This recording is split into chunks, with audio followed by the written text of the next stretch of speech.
যদি দাঁড়িপাল্লাকে ভালোবাসেন, বাংলাদেশ জামায়াত ইসলামীকে ভালোবাসেন, এদেশের সকল মানুষের ভালোবাসা নিয়ে আমরা এদেশের সংসদে যেতে পারি, আমরা এদেশের ভাগ্য পরিবর্তনের জন্য আপনাদের এই আমানতকে আমরা আমাদের রক্তের শেষ বিন্দু দিয়ে রক্ষা করার চেষ্টা করবো ইনশাআল্লাহ।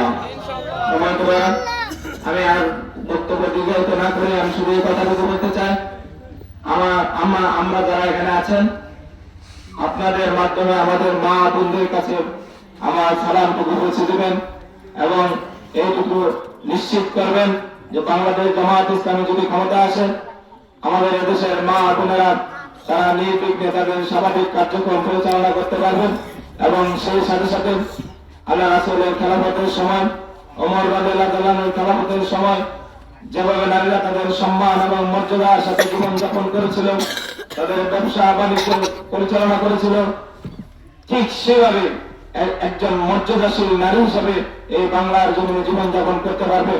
আমাদের অমুসলিম নারীরা যারা আছেন আপনাদের মাধ্যমে আমি এই সংবাদটুকু দিতে চাই, বাংলাদেশ জামায়াত ইসলামী এই বাংলার বুকে কোন অর্পিত সম্পত্তিতে হাত দেয়নি, কোন মুসলিম, বৌদ্ধ, খ্রিস্টান, কোন সংখ্যালঘু, কোন ভাইদের ধর্মীয় উপাসনালয়ে কোনদিন কখনো হামলা করেনি।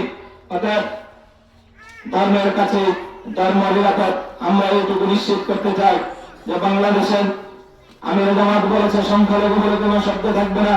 অতএব বাংলাদেশের জন্ম নেওয়া কোন নাগরিক কোন ধর্মের, সে মুসলিম না হিন্দু নাকি খ্রিস্টান, এই ধরনের কোন ধর্মীয় ভাবে তাদেরকে আলাদা করা হবে না ইনশাআল্লাহ। অতএব আগামীর বাংলাদেশ আমরা মনে করি বাংলাদেশ জামায়াত ইসলামের কাছে তথা দাঁড়িপাল্লার কাছে নিরাপদ।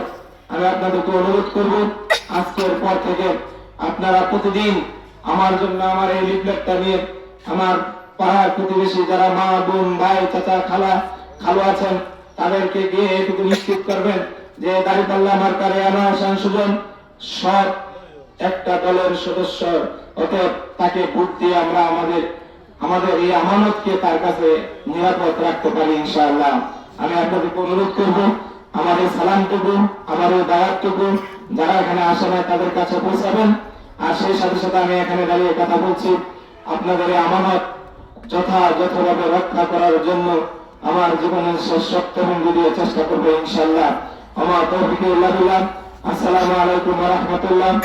এখানে যারা আজকে নতুন ভাবে আমাদের কাছে এসেছেন, আমাদের এই মহতি আয়োজনে সহযোগিতা করেছেন বিশেষভাবে সাখাওয়াত হোসেন ভাই, মাহবুব হোসেন ভাই, আমার স্নেহসভা হারুন রশিদ, যারা আমার এই আয়োজন করেছেন সবাইকে বাংলাদেশ জামায়াত ইসলামী কারাকান্দা উপজেলার পক্ষ থেকে আন্তরিক মোবারকবাদ এবং শুভেচ্ছা জানিয়ে আল্লাহ যেন তাদেরকে এই ত্যাগের এই স্যাক্রিফাইসের যারা খায় দান করে সে আশাবাদ ব্যক্ত করে সবাইকে আন্তরিক মোবারকবাদ জানিয়ে আমি আমার কথা শেষ করছি।